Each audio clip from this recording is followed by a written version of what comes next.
My son-in-law forgot his cell phone at my house. When it buzzed with an incoming message, I saw something that made my blood run cold. A photo of my wife, who had been dead for 3 years, smiling in a way I'd never seen before. The message beneath her picture read, "Missing you terribly, my love. Can't wait for tonight." But Isadora was buried 6 feet under Arizona soil. So, who was texting my son-in-law? And why were they using my dead wife's face? Before I tell you this mystery, please subscribe and share what city you're watching from, because the truth I uncovered will send chills down your spine. The October morning sun streamed through my Phoenix kitchen window as I worked through the breakfast dishes. 3 years since Isadora's heart gave out, and I still set 2 coffee cups before remembering. Old habits die hard. I was scrubbing plates when I heard the buzzing. Kezin's phone, forgotten on my granite counter after his visit an hour ago, vibrated against the stone. My son-in-law was always checking that device, fingers constantly dancing across the screen. The phone buzzed again, the screen lighting up automatically. From where I stood at the sink, I couldn't help but glance over, and my world stopped. Isadora's face smiled up from the illuminated screen. Not the tired, sick Isadora from her final months, but a version of my wife I'd never seen before. Her eyes sparkled with genuine joy, her smile radiant and alive. She looked happy, genuinely impossibly happy. I dropped the plate I was holding. It clattered in the sink as I moved closer, my heart hammering. The message preview beneath her photo made my blood freeze. "Missing you terribly, my love. Can't wait for tonight." This couldn't be real. Isadora had been dead for 3 years. My hands trembled as I picked up the phone. I knew I shouldn't look. This was Cassian's private device, but that was my wife's face on the screen. My dead wife smiling in a way I'd forgotten she could smile. I touched the screen and more messages appeared. Dozens of them stretching back months, all with photos of Isadora. Photos I'd never taken in places I didn't recognize, wearing clothes I'd never bought her. "You make me feel alive again. Last night was perfect. When can we meet again?" The kitchen spun around me.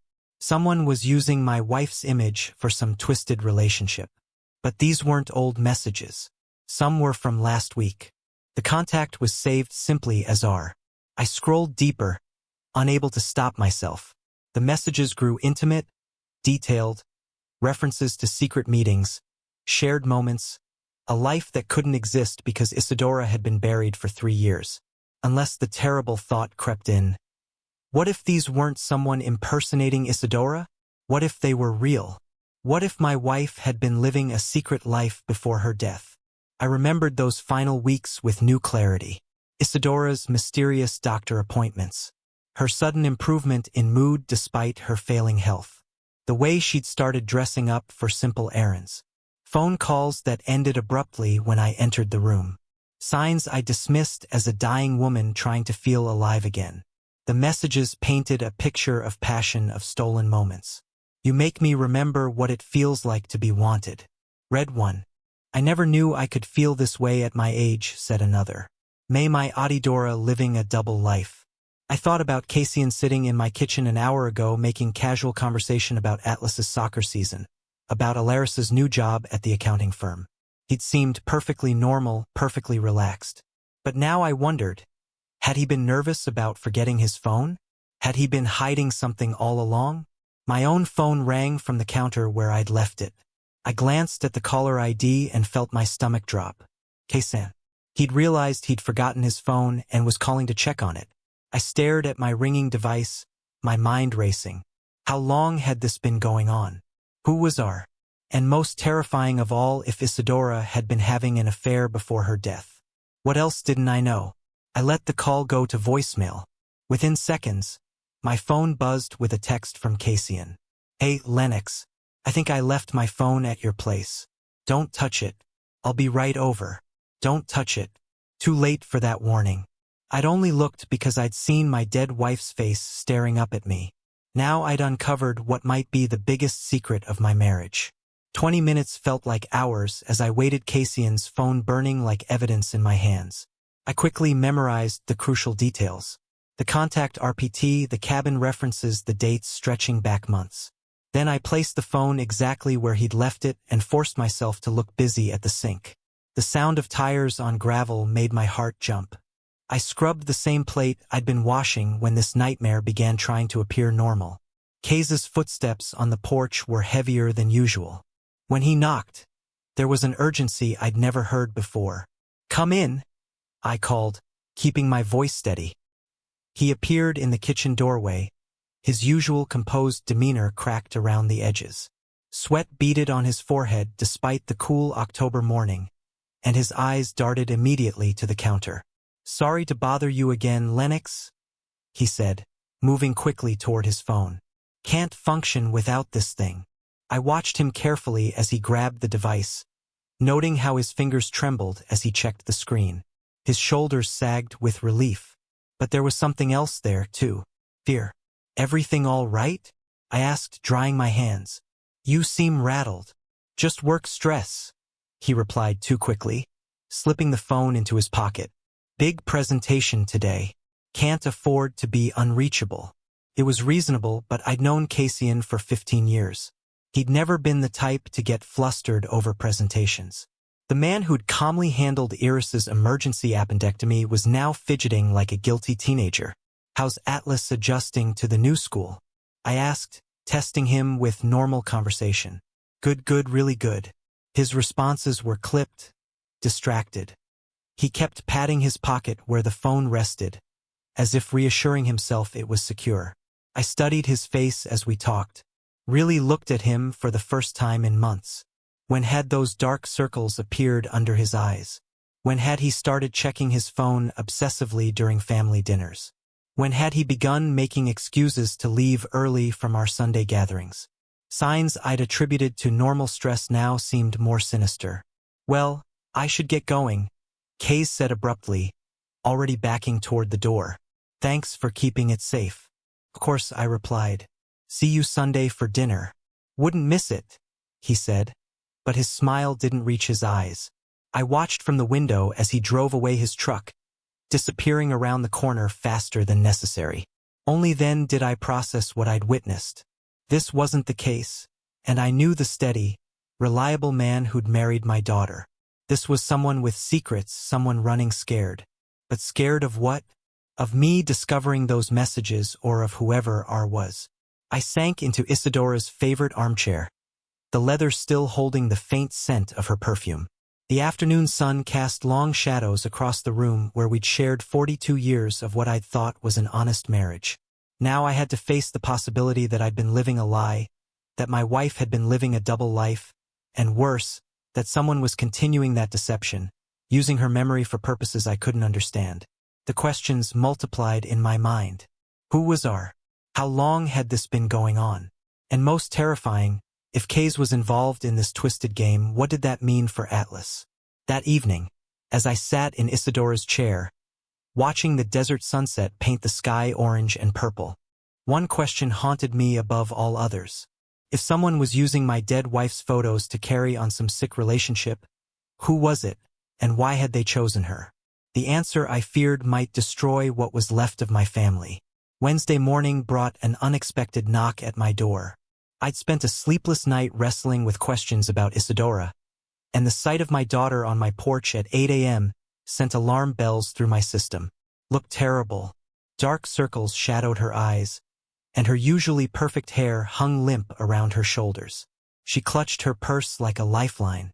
"Dad, we need to talk about Cassian," she said without preamble. "Something's been bothering me for months." I stepped aside to let her in my heart, hammering, coffee. She followed me to the kitchen where I'd been staring at the same counter where Kays's phone had revealed its secrets yesterday. "Dad, I think my husband is lying to me." I poured 2 cups with steady hands, though my mind raced. "How much should I reveal?" "What makes you say that?" I asked carefully. Alice wrapped her hands around her mug. "He's been different, secretive. Leaves for work earlier, comes home later. Claims overtime, but when I called his office last week, they said he'd left at 3 o'clock. I sat across from her, remembering Cassian's nervous behavior yesterday morning. Maybe he's planning something. That's what I tried to tell myself. She shook her head. "But it's more than that. He's protective of his phone now. Never leaves it around. Takes it to the bathroom. Sleeps with it under his pillow. And the calls, Dad. Late night calls he takes outside. My blood chilled. Late night calls, secret meetings. The pattern was becoming clearer. Have you tried talking to him? Last month he got angry. Really angry.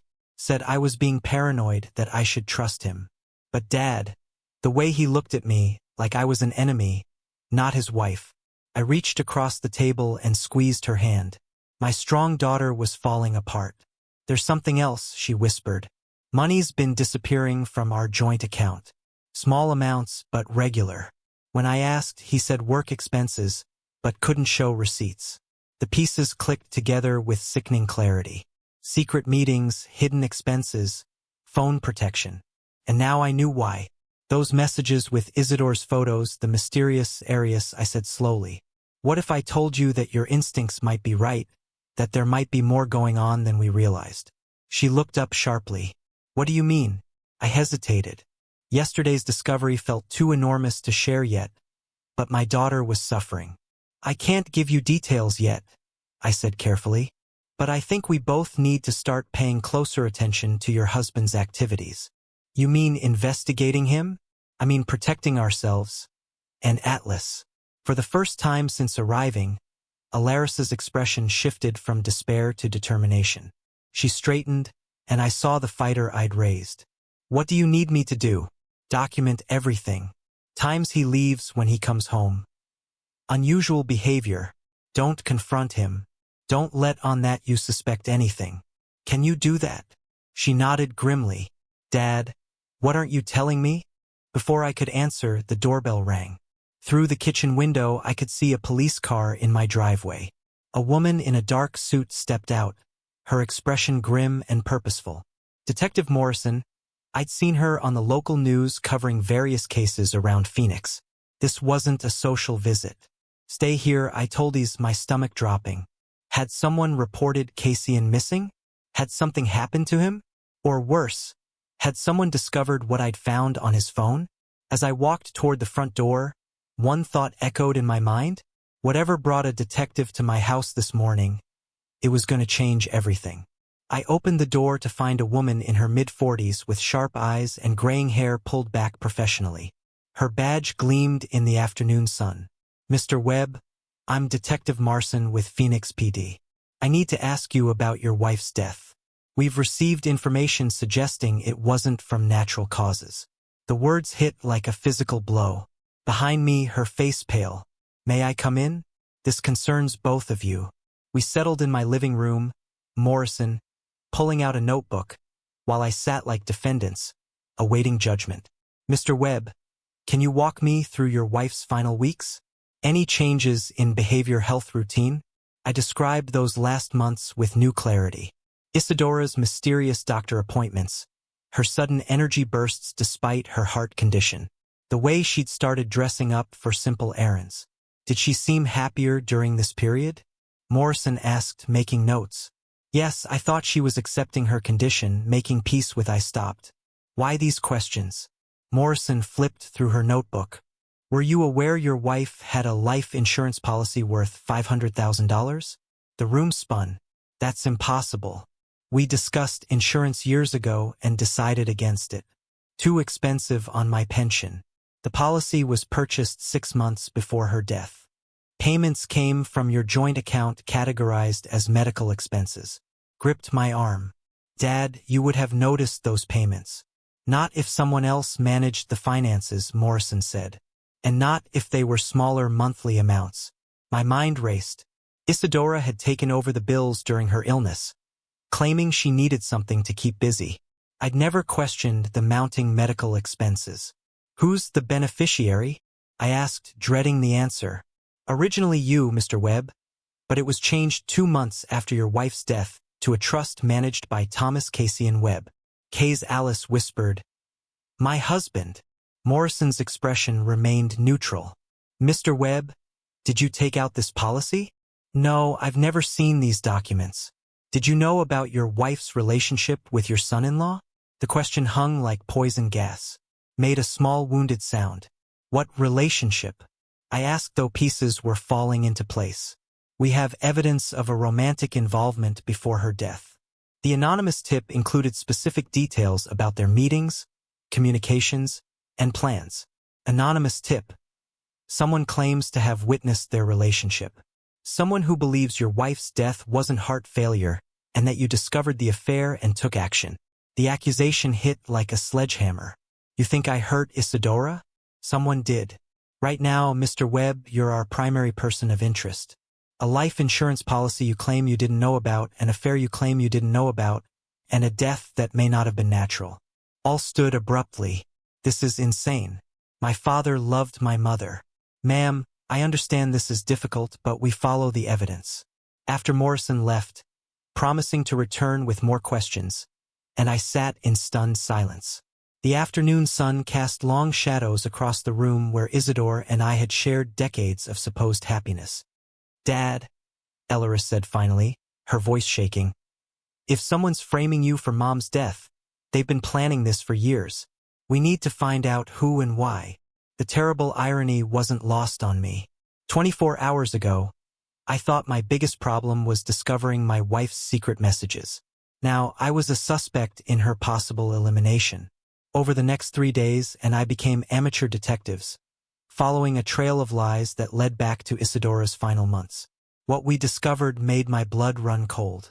Thursday at Phoenix General Hospital, Dr. Martinez pulled up Isadora's medical records with reluctant cooperation. Your wife's symptoms were unusual for heart failure. He admitted the combination of nausea, vision disturbances, and irregular heartbeat. It's more consistent with digitalis poisoning. But she wasn't prescribed digitalis. I said, no, but small doses over time would mimic heart failure perfectly. By the time we saw her, we attributed everything to her existing condition. Friday brought us to the insurance office where claims adjuster Roberts showed us the policy documentation. The application was submitted online, he explained. The signature looks questionable. We should have flagged it, but premium payments came through regularly from your joint account. Where did the money go when she died? The beneficiary was changed 8 weeks after her death to something called the Isadora Memorial Trust. Thomas Cassian Webb is listed as sole trustee with full discretionary powers. Saturday at Walgreens provided the final piece.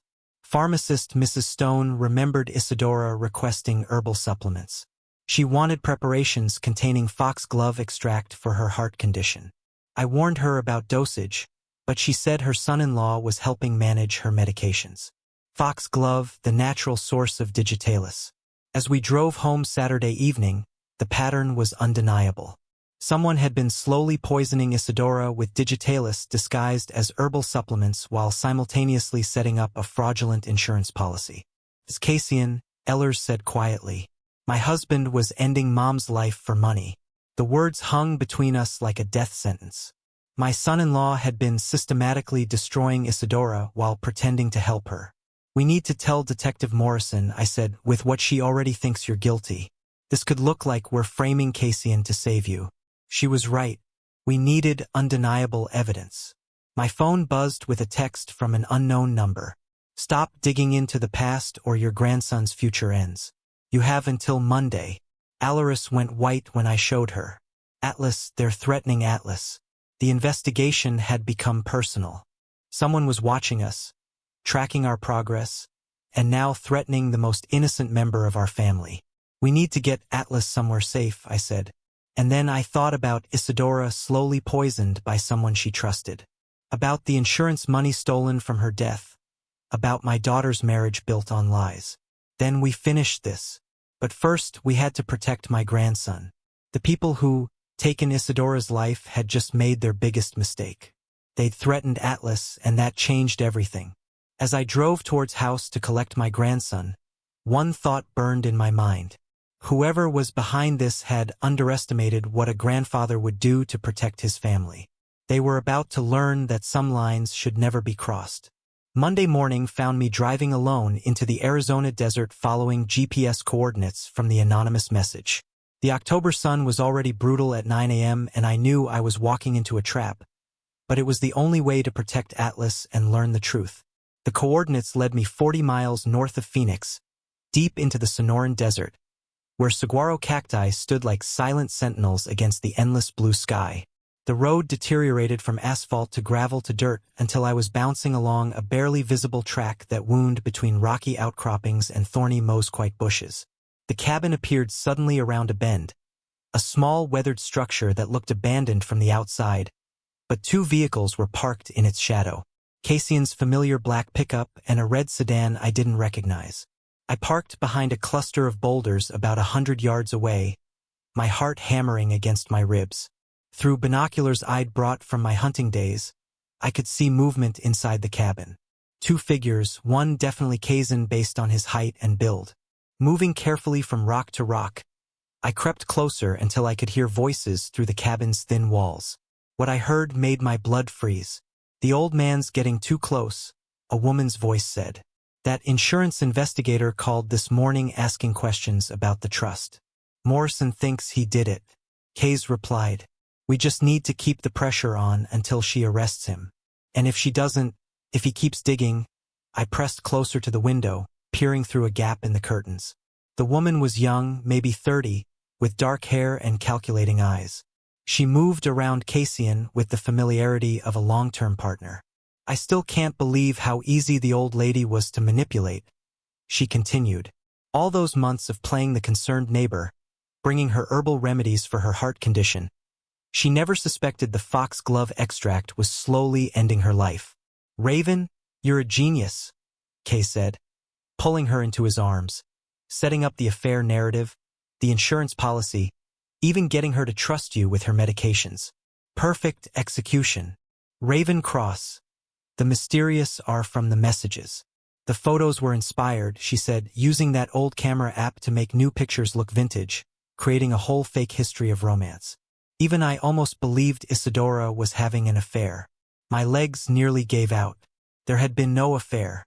The intimate messages, the romantic photos, all fabricated to create a motive for my supposed crime. They'd been planning to frame me from the very beginning. "What about the daughter?" Raven asked. "Iris is emotional, easily manipulated. Once her father's arrested, she'll be devastated. I'll play the supportive husband, help her through the grief, and we'll have access to everything. The house, the remaining assets, the kid." Speaking of the kid, was threatening him really necessary? Had to flush the old man out. Make him desperate enough to come here alone. A twig snapped under my foot as I shifted position. Both heads turned toward the window. "What was that?" Raven whispered. Kays moved to the door, his hand reaching for something I couldn't see. "Stay here." I tried to retreat, but my aging knees betrayed me. As I stumbled backward, Cassian appeared around the corner of the cabin, and our eyes met. Well, he said, his voice deadly calm. "Lennox Webb, right on schedule." Before I could run, Raven emerged from the cabin, holding a pistol with practiced ease. "You should have minded your own business, old man," Case said, pulling out his own weapon. "Now you'll join Isadora." Facing death in that desert cabin, I realized everything I'd believed about my family had been built on lies. But I wasn't going down without learning the whole truth.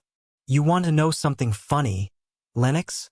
Case said, keeping his gun trained on me while Raven moved to block the door. "Your precious Isadora never had an affair. Every romantic message, every intimate photo, all fake. The affair was my masterpiece," Raven added with sick pride. "I spent months creating a fictional romance using photo manipulation apps and old pictures I stole from your house.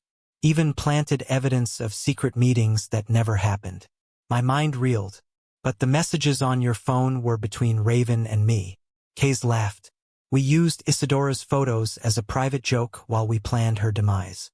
Every I love you was really us celebrating another successful dose of digitalis. You see, we needed a motive for your supposed crime of passion," Raven explained, circling me like a predator. "Jealous husband discovers wife's affair, eliminates her in a rage. Classic story, very believable. The insurance policy was genius, too." Kays continued, "Small monthly payments disguised as medical expenses. Automatic withdrawals. Your trusting wife never questioned. By the time she died, we had $500,000 waiting. And I was the perfect beneficiary," Raven said. Cassian's mysterious business partner, completely unknown to your family. The trust fund was just a way to hide the money trail. I forced myself to stay calm to keep them talking. Somewhere out there might be looking for me. I'd left her a note with the GPS coordinates. Insurance in case this went wrong. How long have you been planning this? I asked. 2 years. Case said proudly. From the moment I realized how much your property was worth, how much life insurance I could take out on Isadora without anyone noticing. Raven and I met at a conference, realized we both had the skills to pull this off. I'm a pharmaceutical researcher, Raven explained. I knew exactly how to administer digitalis to mimic natural heart failure. Small doses and herbal supplements gradually increasing until her system couldn't handle it anymore. And I handled the financial side. Kaysen added. Insurance applications, trust funds, set up even the fake evidence of the affair. We covered every angle except one. A voice said from the doorway. Detective Morrison stepped into the cabin, her weapon drawn, followed by 2 uniformed officers. Behind them came, her face a mixture of relief and horror. You forgot that smart daughters don't give up when their fathers are in danger. Morrison continued, brought us your note with the coordinates. We've been listening to your confession for the past 10 minutes. Kay spun toward the door, his gun wavering between me and the officers. This isn't over. Yes, it is, Morrison said calmly. Drop your weapons now. Raven made a desperate lunge for the back window, but one of the officers was already there. Kezin's gun clattered to the floor as he realized the game was over. As they handcuffed both conspirators, Kezin looked at me with pure hatred. You think you've won? This will destroy all Eris. Atlas will grow up knowing his father was a criminal. No, said firmly, stepping into the cabin. Atlas will grow up knowing his grandfather fought for justice, that his mother was strong enough to help catch the people who hurt his grandmother. For the first time in 3 years, watching Kezin and Raven being led away in handcuffs, I felt like Isadora could finally rest in peace. The truth was out. Justice was beginning. And my family, what was left of it, could start to heal. 18 months later, I sat in a Phoenix courtroom, watching my son-in-law face the consequences of taking my wife's life. Justice had been slow, but it was finally here. The trial had lasted 3 weeks every day, revealing new depths of Cassian and Raven's deception. The prosecution had built an airtight case using the desert cabin confession financial records, showing the fraudulent insurance policy and medical testimony about the digitalis poisoning. Cassian's defense team had tried everything, claiming temporary insanity, arguing that Raven had manipulated him, even suggesting that I had somehow orchestrated the whole thing to frame him. But the evidence was overwhelming, and the jury had seen through every desperate lie. Now, on sentencing day, I watched the man who'd systematically destroyed my wife sit in shackles, his expensive suit, unable to hide the reality of what he'd become. Mr. Webb, Judge Harrison said, "Would you like to make a victim impact statement?" I stood on unsteady legs and walked to the witness stand one final time. Looking out at the packed courtroom, Alaris in the front row with Atlas beside her, Detective Morrison in the gallery, reporters scribbling notes. I took a deep breath. Your Honor, Kays didn't just take my wife's life.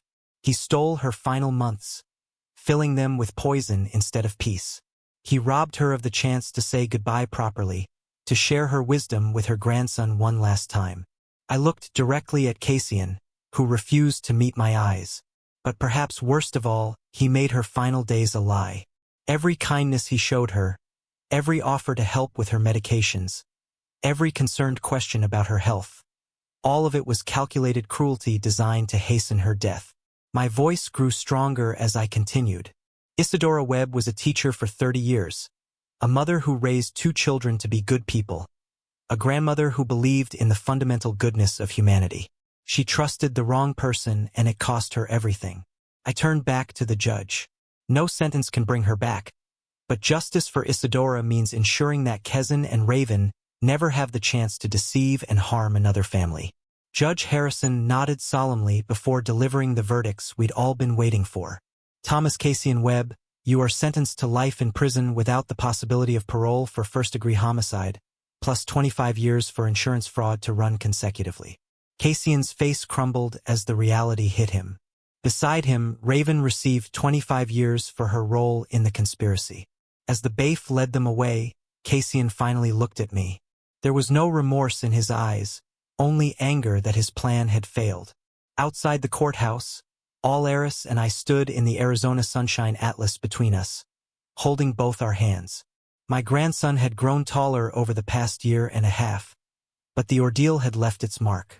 He was quieter now, more cautious about trusting people. "How do you feel, Dad?" Ehlers asked. "Empty," I admitted. "Justice doesn't fill the hole that Isadora's death left behind. It just makes it easier to live with." Atlas looked up at me with eyes that seemed far too old for a 14-year-old. "Grandpa, will Mom and I be okay now?" I squeezed his hand.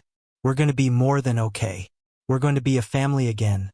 A real one built on truth instead of lies." Walking away from that courthouse, I realized the hardest part wasn't behind us. It was learning to trust again, to believe that not everyone who smiled at us was hiding deadly intentions. But we would learn together. 2 years after that terrible discovery, I stand in Isadora's garden, watching my grandson, Atlas, help me plant new roses. We've learned that families can survive even the deepest betrayals. The Arizona morning sun warms my shoulders as we work together. Atlas, now 16 and taller than me, handles the heavy lifting while I guide the delicate planting. "Grandpa, do you think Grandma would like these?" he asks, gesturing to the red and white roses. "She'd love them," I tell him. "Your grandmother always said gardens were about hope, planting beauty for the future, even when the present feels dark." Eris emerges with iced tea, her smile genuine again. She's rebuilt her life on truth instead of lies. The divorce was quiet, and she's dating again. Carefully, but with hard-earned wisdom. We sit on the porch swing, 3 generations, sharing comfortable silence. "Dad, do you ever regret pursuing the truth?" Iris asks. "Sometimes I wonder if ignorance might have been easier." I consider carefully. Easier maybe, but not better. Your mother deserved justice. You deserve to know who you really married. And Atlas deserved to grow up knowing that truth matters more than comfort. Atlas nods seriously.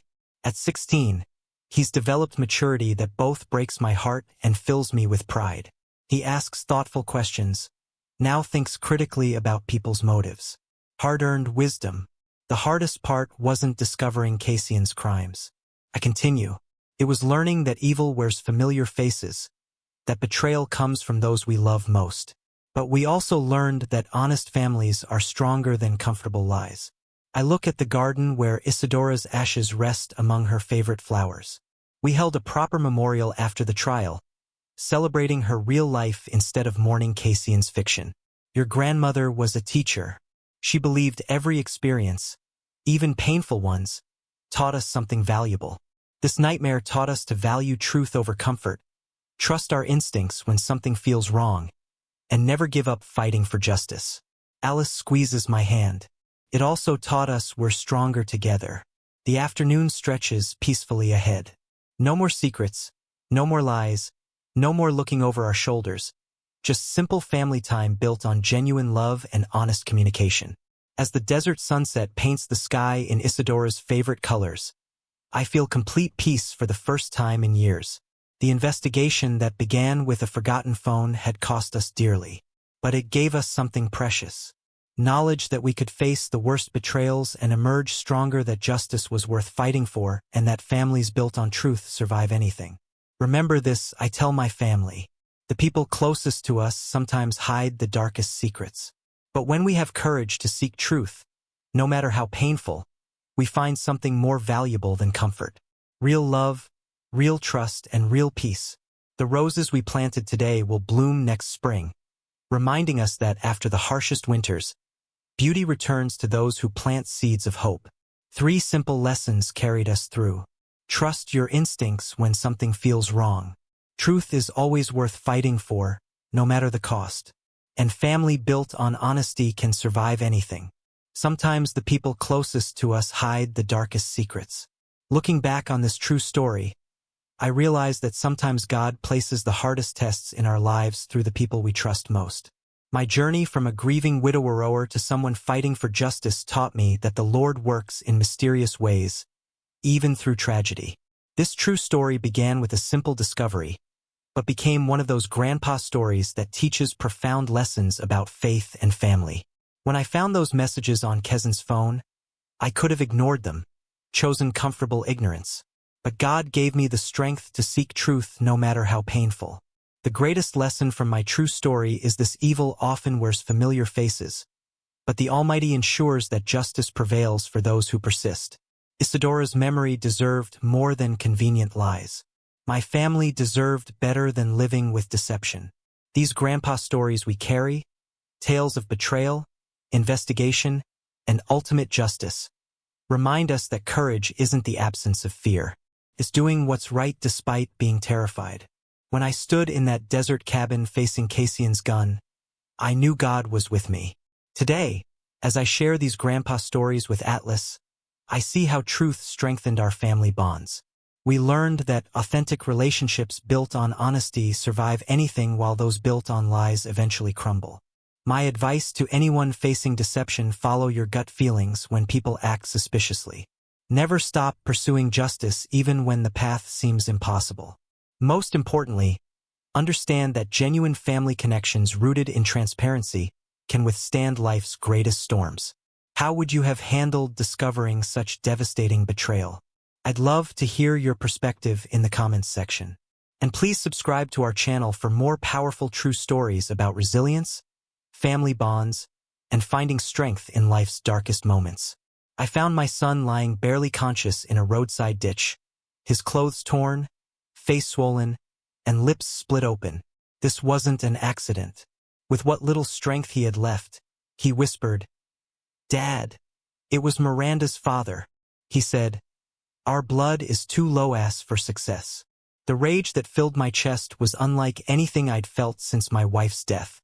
Reginald Ashford had attacked my son's pride and endangered his life. He had hurt my son. Now I would destroy his world. Have you ever faced a powerful person who thought they could crush you because of your background? Comment below and tell me what city you're watching from.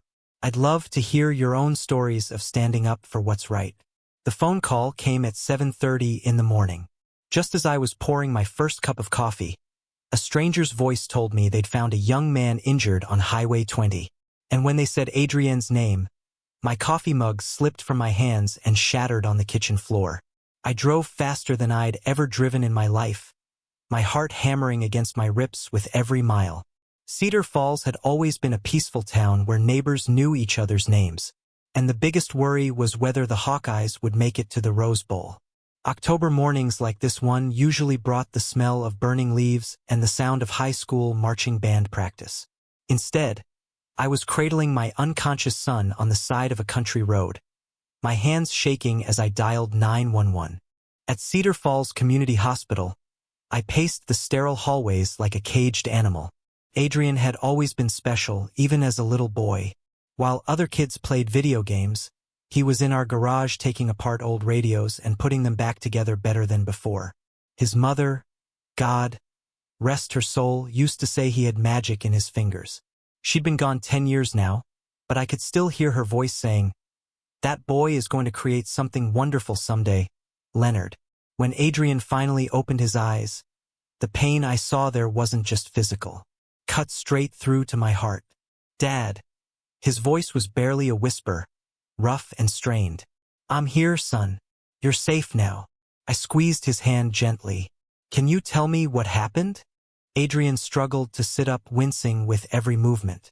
It was Reginald Ashford, Dad, Miranda's father. The name came out like poison. He wanted me to hand over my work, everything I've been developing for the past 2 years. I felt my blood pressure spike.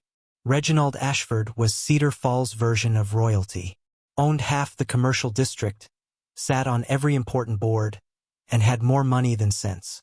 But I'd never imagined he was capable of this kind of violence.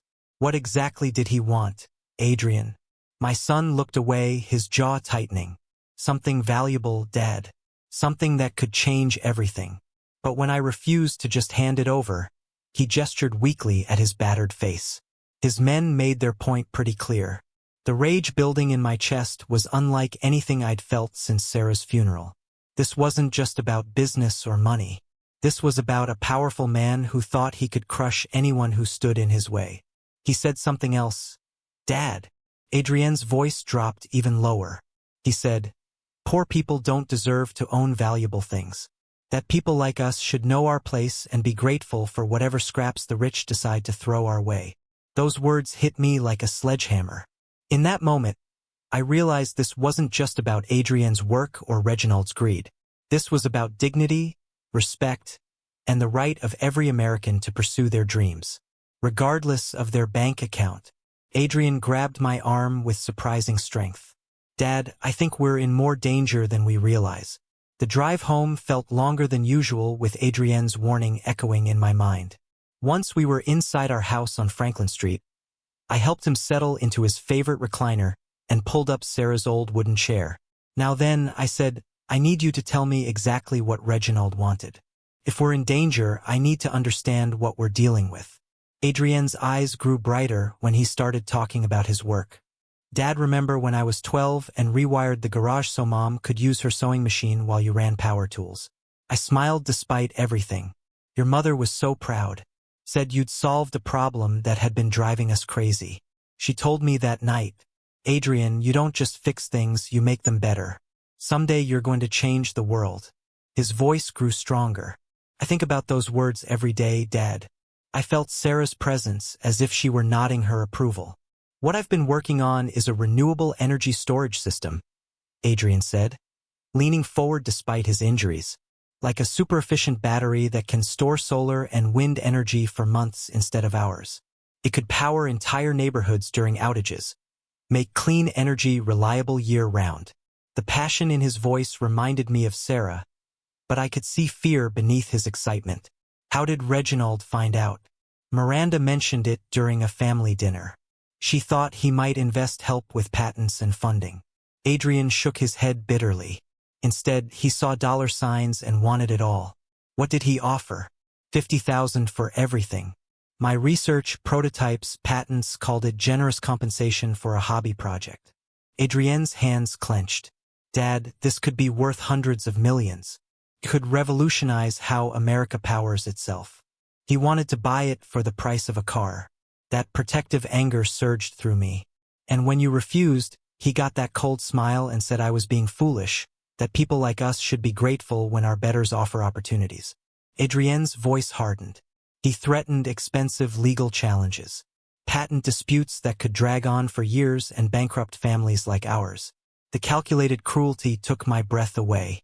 This wasn't about money. It was about crushing dreams, keeping people like us in our place. When I still refused, he sent his men. Adrienne met my eyes with determination I recognized from his mother. "This technology could change everything, Dad. That's why he wants it so badly. But I'll never give it to him, no matter what he does to us." I barely slept that night, staring at the ceiling and thinking about Adrienne's words. By dawn, I knew we couldn't face this alone. Reginald Ashford had money connections and apparently no moral boundaries. We needed someone with experience dealing with dangerous people. That's when I thought of Greg. My older brother had served 2 tours in Vietnam and spent 30 years as a police detective in design before retiring to his farm outside Cedar Falls. If anyone could help us navigate this mess, it was him. I called him at 6 o'clock in the morning. Leonard Gregg's growly voice came through the phone, instantly alert despite the early hour. "Everything all right? I need your help, Greg. Adrienne's in serious trouble, and I don't know who else to turn to. I'll be right there." True to his word, Greg arrived within the hour, his weathered pickup truck pulling into our driveway just as I was starting my second pot of coffee.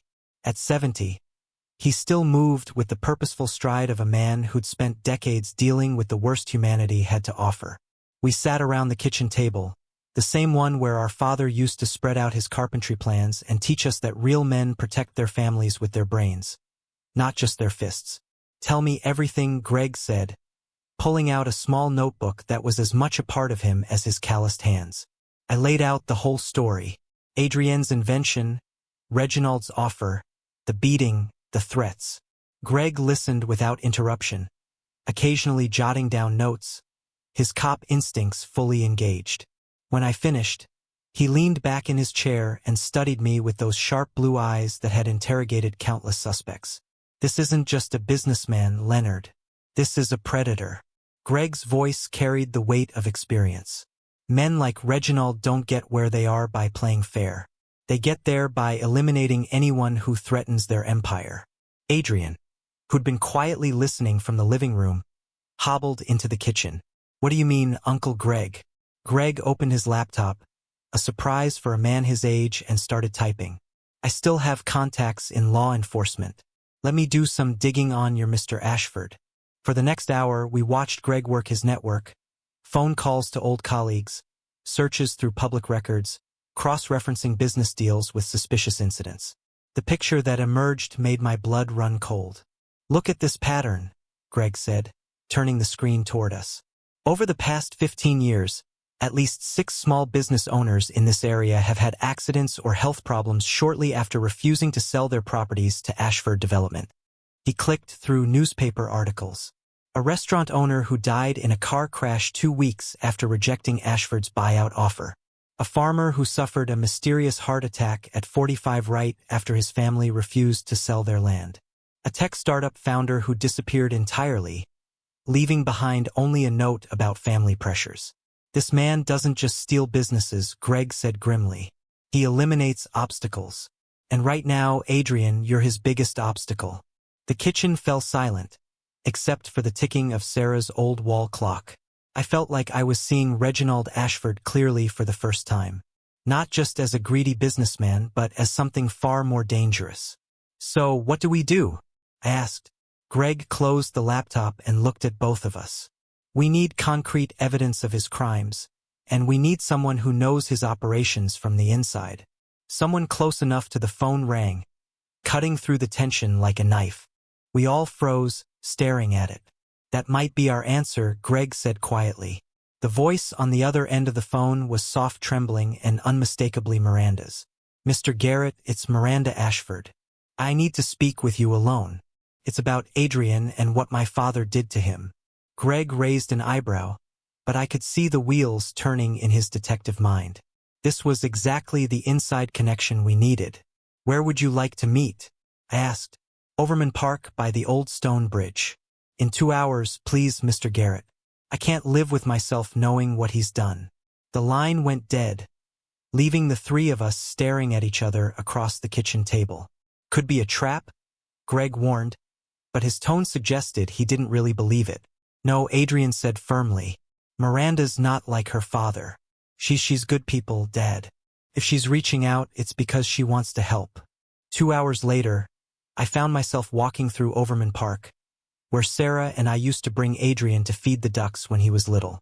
The October afternoon was crisp with golden leaves crunching under my feet as I made my way to the stone bridge that had stood there since the 1930s. Miranda was already waiting, sitting on one of the weathered stone benches. She looked smaller, somehow fragile in her navy peacoat, her usually perfect blonde hair pulled back in a simple ponytail. When she saw me approaching, she stood up quickly, her hands clasped tightly in front of her. "Mr. Garrett, thank you for coming."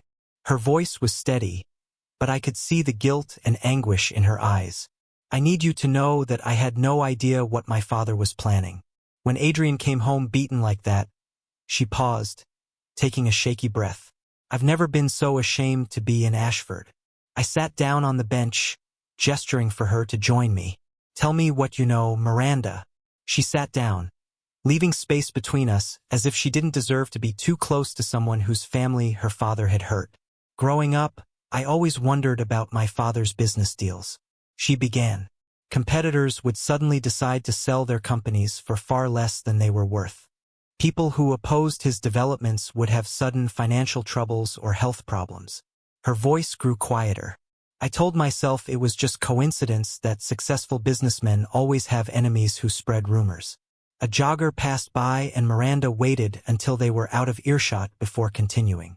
But after what happened to Adrian, I started paying closer attention, really listening to his phone calls, watching his meetings. She turned to face me directly. "Mr. Garrett, my father isn't just a businessman.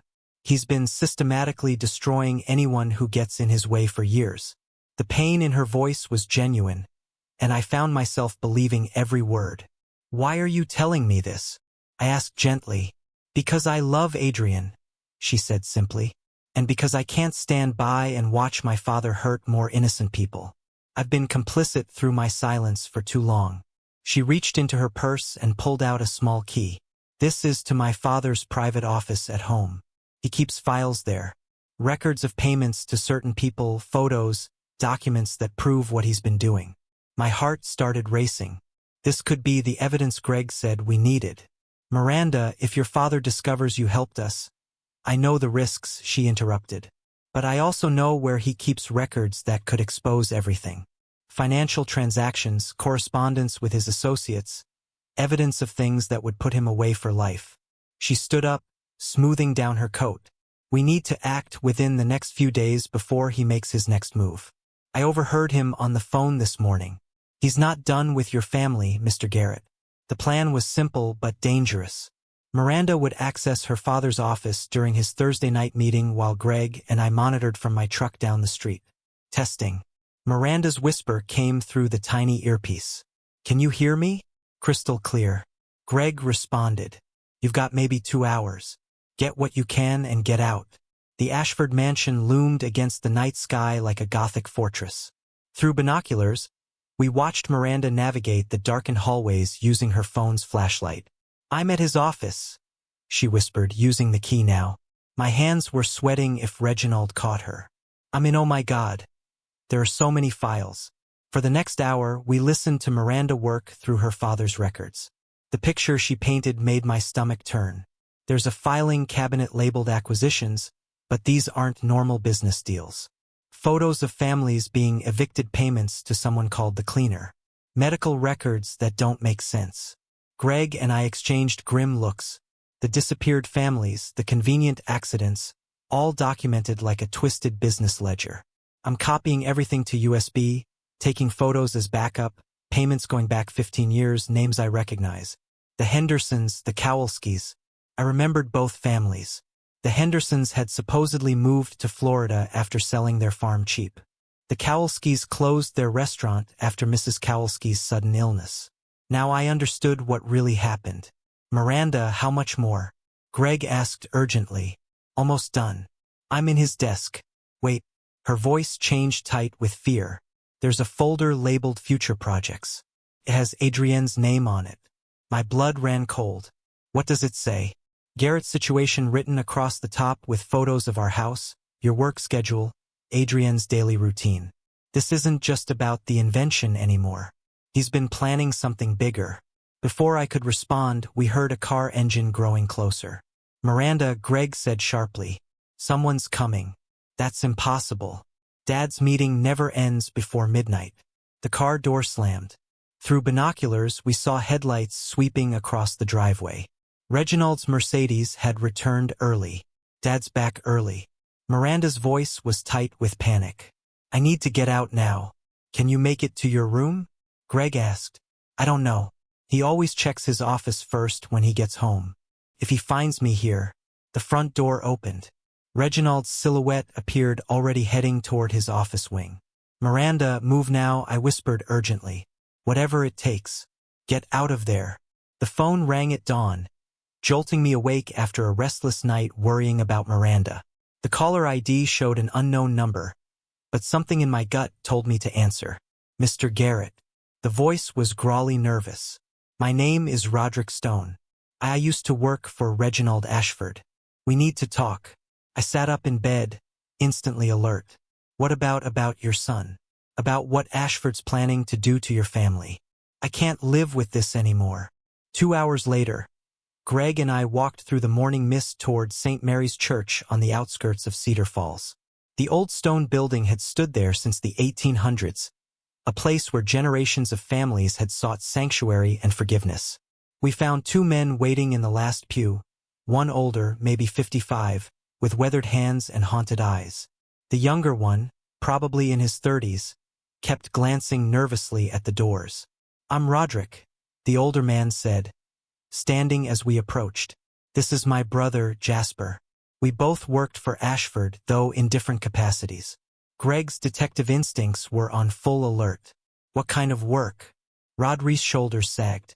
I was what you might call a problem solver.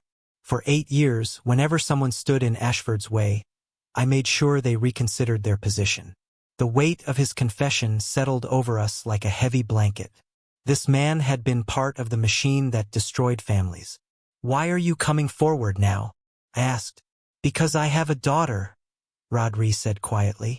She's about your son's age, living up in Minneapolis. When I heard what Ashford ordered done to Adrian, I saw her face instead of his. AP struggling with emotion. I can't be part of this anymore. Jasper spoke for the first time, his voice shaky. I worked in communications, monitoring calls, recording conversations for insurance purposes. I have recordings of everything. He pulled out a small digital device, his hands trembling slightly. Phone calls where Mr. Ashford discusses eliminating competitors, covering up accidents that weren't really accidents, paying people to disappear. Greg leaned forward. How recent are these recordings? As recent as yesterday, Jasper replied. After your daughter-in-law's visit to his office last night, he made several calls. He knows someone was in there. My blood turned to ice. Is Miranda safe? For now, Brick said, but not for long. Ashford suspects family betrayal, and that's something he's never tolerated. Jasper activated the device, and suddenly Reginald's cold voice filled the sacred space. The Garrett problem has escalated beyond simple intimidation. We need a permanent resolution, something that looks completely natural. I want the whole family handled. Father, son, and my traitorous daughter if necessary. The recording continued with chilling details about timing methods and cleanup procedures. It was like listening to someone plan a military operation, except the target was my family. When was this recorded? Greg asked his cop training, keeping him focused despite the horror. Last night around 11:30, Jasper replied. Right after he discovered his office had been accessed. Roderick met my eyes. There's more. He's scheduled what he calls the final solution for tomorrow evening. He's bringing in specialists from out of state. People with no local connections who can make it look like a tragic accident. The church seemed to grow colder around us. Tomorrow evening. Less than 24 hours. He's planning to act tomorrow evening. Rodri continued. We have less than 24 hours before he moves against your family. By 4 o'clock that afternoon, we had transformed St. Mary's Church into a carefully orchestrated trap.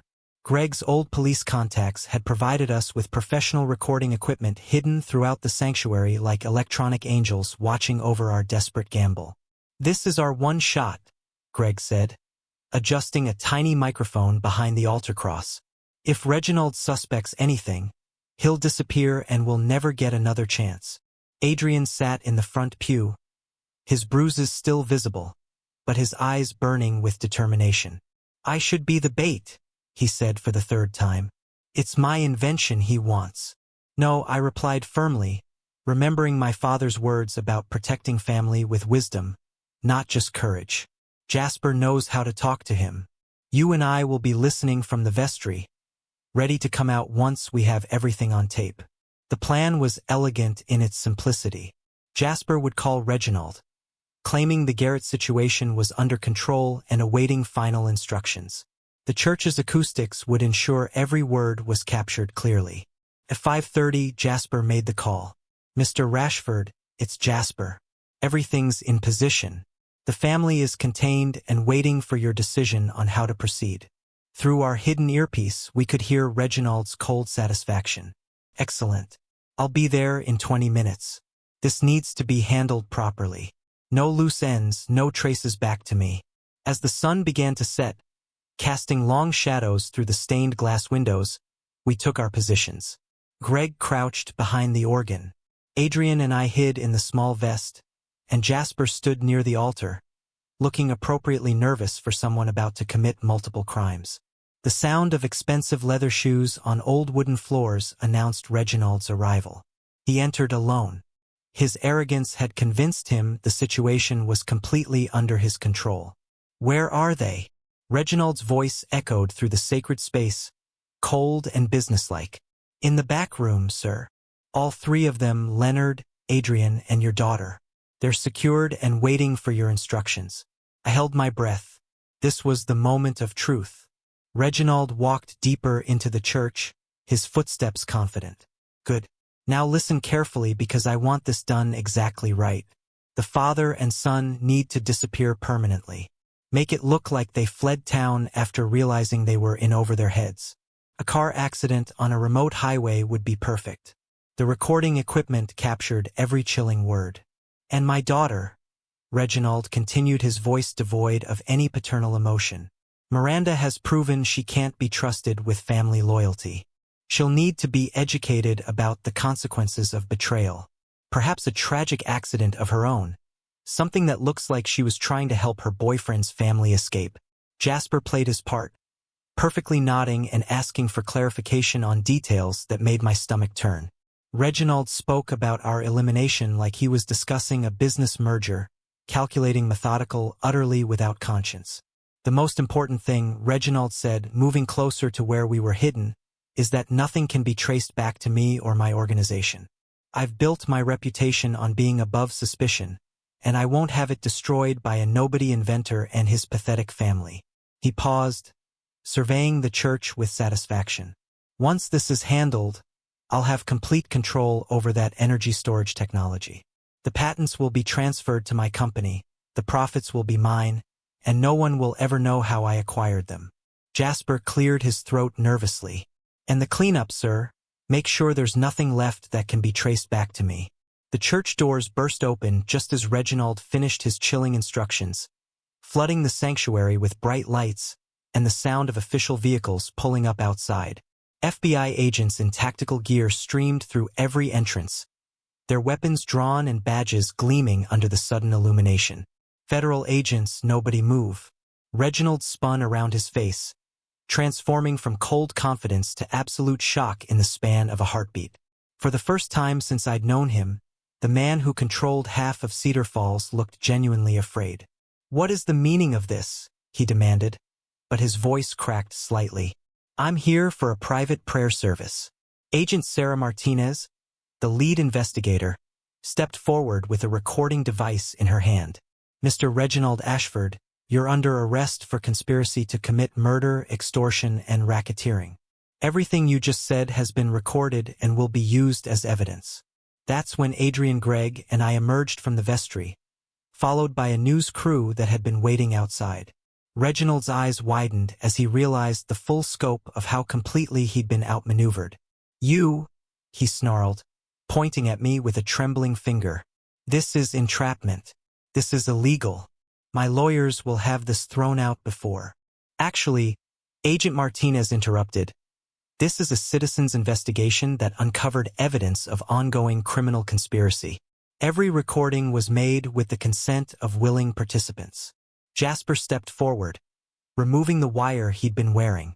Including me, Mr. Ashford. I've been cooperating with federal authorities for the past 6 hours.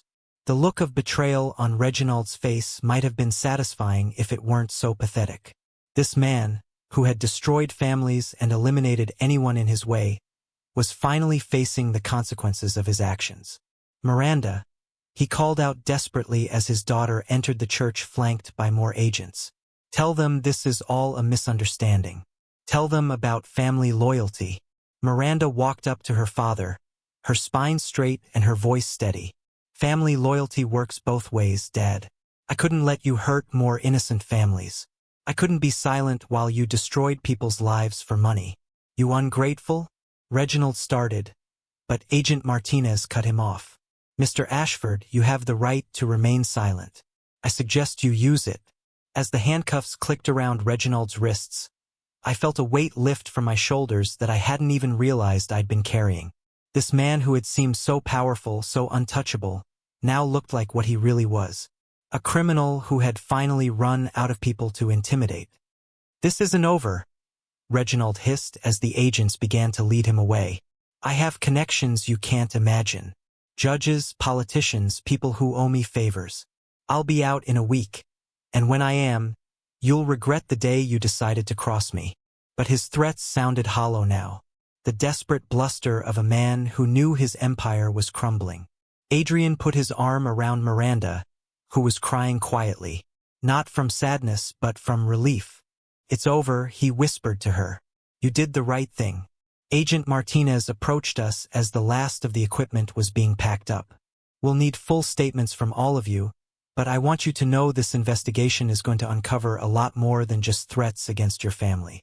The evidence you've provided is going to help us solve cases going back 15 years.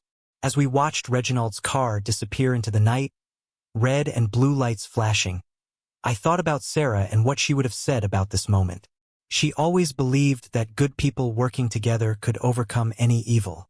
"You have no idea what you've started." Reginald's voice echoed from the police car. "This won't end here, but it already had ended. Justice had been served." 6 months later, I sat in the Cedar Falls courthouse, watching justice finally close its books on Reginald Ashford. The man who had once seemed untouchable stood in orange prison garb as Judge Patricia Williams delivered his sentence. Life imprisonment without the possibility of parole for conspiracy to commit murder, plus 30 additional years for extortion, racketeering, and criminal enterprise.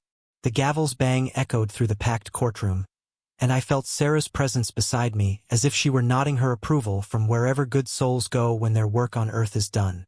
Adrian squeezed my hand from the seat beside me. His bruises had long since healed, but more importantly, the fear in his eyes had been replaced by something I hadn't seen since he was a boy. Pure joy. "It's really over, Dad," he whispered. 3 weeks later, I stood in the backyard of our house on Franklin Street, watching Adrian adjust his tie for the 3rd time. The October afternoon was crisp and golden with the same autumn light that had witnessed our darkest hours now blessing our brightest moment. "You nervous, son? Terrified?" he admitted with a grin, but the good kind of terrified. Miranda appeared in the doorway, wearing Sarah's wedding dress, which we'd carefully altered to fit her. She looked radiant, but more than that, she looked free. Free from the shadow of her father's crimes, free to choose love over money, free to build the kind of family she'd always dreamed of. Greg walked her down the aisle in our backyard garden past the same garage where Adrian had built his first robot, where he developed the renewable energy system that had nearly cost us everything, but ultimately saved us all. The technology had been successfully patented and sold to Midwest Clean Energy Solutions for a sum that would secure Adrian and Miranda's future for generations. But more than the money, it was the knowledge that his invention would help power American homes with clean, sustainable energy that made Adrian's eyes shine with pride. Pastor Williams from St. Mary's, the same church where we trapped Reginald, performed the ceremony. When Adrian and Miranda exchanged vows, promising to love each other through whatever challenges life might bring, I thought about the journey that had brought us to this moment. We'd started as victims, frightened and overwhelmed by forces beyond our control. But we'd discovered something Reginald Ashford never understood. That ordinary people, bound together by love and determination, possess a power that no amount of money can buy. "I promise to stand by you," Miranda said, her voice clear and strong. "To choose courage over comfort, truth over convenience, and love over everything else." Adrienne's response brought tears to my eyes. "I promise to build our future together, to create something beautiful from whatever materials life gives us, just like my father taught me, just like his father taught him."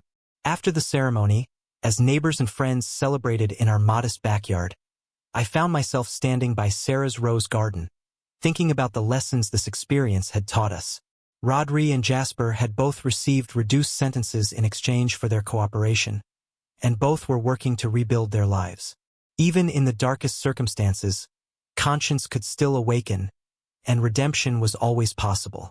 As the sun set over Cedar Falls, Adrian and Miranda cut their wedding cake. A simple chocolate creation from Brennan's Bakery downtown, the same place where Sarah used to buy my birthday cakes. Nothing fancy, nothing expensive, but made with love by people who cared about their community. "Dad," Adrian said, pulling me aside as the evening wound down, "Miranda and I have some news. We're expecting a baby in the spring." I felt my heart expand with a joy I hadn't experienced since the day Adrian was born. A new generation, a fresh start. a chance to pass on the values that had carried our family through its darkest hour. That night, as I sat on the front porch, watching the stars emerge over our quiet street, I whispered a prayer of gratitude to Sarah, to my father, and to whatever force in the universe ensures that love ultimately triumphs over hate, that justice eventually overcomes corruption, and that hope always finds a way to bloom, even in the hardest soil. Looking back on everything that happened to our family, I realized this wasn't just about protecting Adrienne's invention or standing up to a powerful man. This was about something much deeper, the eternal struggle between good and evil, between those who use their power to lift others up and those who use it to tear others down. God works in mysterious ways, and I believe He placed each person in our path for a reason. Rodri and Jasper found their conscience when it mattered most. Miranda chose love over luxury. Even Greg's old police connections became instruments of justice when we needed them most. The Lord teaches us that no weapon formed against the righteous shall prosper. And our story proves that truth. When Reginald thought he had all the power, when he believed money and connections made him untouchable, God was already preparing his downfall through the very people he thought he controlled. If there's one lesson I want to pass on from this grandpa story, it's this. Never let anyone convince you that your dreams don't matter because of where you come from. Adrienne's invention didn't become valuable because a rich man wanted it. It was always valuable because it came from a good heart and brilliant mind. This true story taught our family that ordinary people can accomplish extraordinary things when they stand together. We learned that courage isn't the absence of fear. It's doing what's right despite being afraid. Most importantly, we discovered that love and determination can overcome any obstacle, no matter how powerful your enemies might seem. Sometimes the most important grandpa stories aren't about fairy tales or distant heroes. They're about real families who refused to give up when everything seemed hopeless. Our true story shows that with faith, family, and unwavering principles, even the smallest David can defeat the mightiest Goliath. As I watch Adrienne and Miranda raise their children, teaching them the same values Sarah and I tried to instill, I'm reminded that every generation faces its own battles between right and wrong. But with God's guidance and family love, good will always find a way to triumph. What did you think of our family's journey? Have you ever faced a situation where you had to choose between what's easy and what's right? Share your thoughts in the comments below. I'd love to hear your own stories of standing up for what matters. And if this story touched your heart, please subscribe to our channel and share it with someone who might need to hear that hope and justice still exist in this.